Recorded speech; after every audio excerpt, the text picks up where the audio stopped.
Next news में आपका बहुत बहुत स्वागत है। मैं हूं आपके साथ अबरारुल हक रहमानी।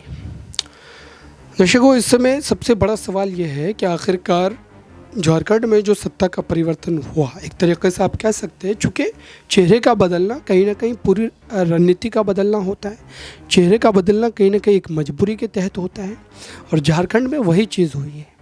झारखंड में हेमंत सोरेन डर चुके थे, घबरा चुके थे। उन्हें ये लग रहा था कि अगर वो वक्त रहते हुए अपनी सत्ता किसी और को नहीं सौंपते हैं तो ये जो एक आनन फानन की स्थिति होगी उसमें विधायकों को तोड़ने का प्रयास किया जाएगा।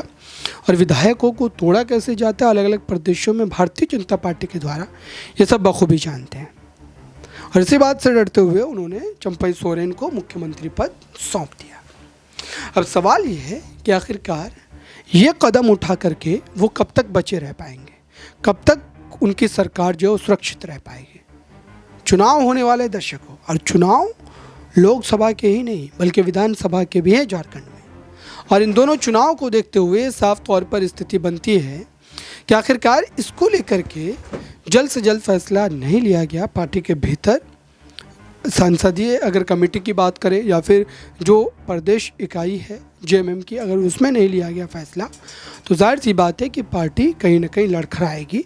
और जेएमएम के प्रमुख हेमंत सोरेन अगर जेल चले गए तो ये मान करके चलिए कि लोकसभा चुनाव में पार्टी का परफॉर्मेंस पूरी तरीके से धराशायी हो जाएगा। और इतनी जल्दी हेमंत सोरेन छूटने वाले भी नहीं हैं। अगर जेल गए तो कम से कम उन्हें 5-6 महीने का समय लगेगा, क्योंकि भाजपा और ईडी उस तैयारी में पूरी तरीके से जुटी हुई है। और यही सारी चीज़ें हमने कई और अन्य विपक्ष के चेहरों के साथ भी देखा है। और इसी से आकलन करके ये तमाम बातें जो है राजनीतिक विश्लेषक जो है वो कह रहे हैं, दावा कर रहे हैं। और वो इस तरीके से बताने की कोशिश कर रहे हैं कि आखिरकार झारखंड में अब आने वाले दिनों में सियासी सूरत हाल किस तरीके से बदलने वाली है। फिलहाल इस खास रिपोर्ट में बस इतना ही। जुड़े रहें बड़ी खबरों के लिए नेक्स्ट 9 न्यूज़ के साथ।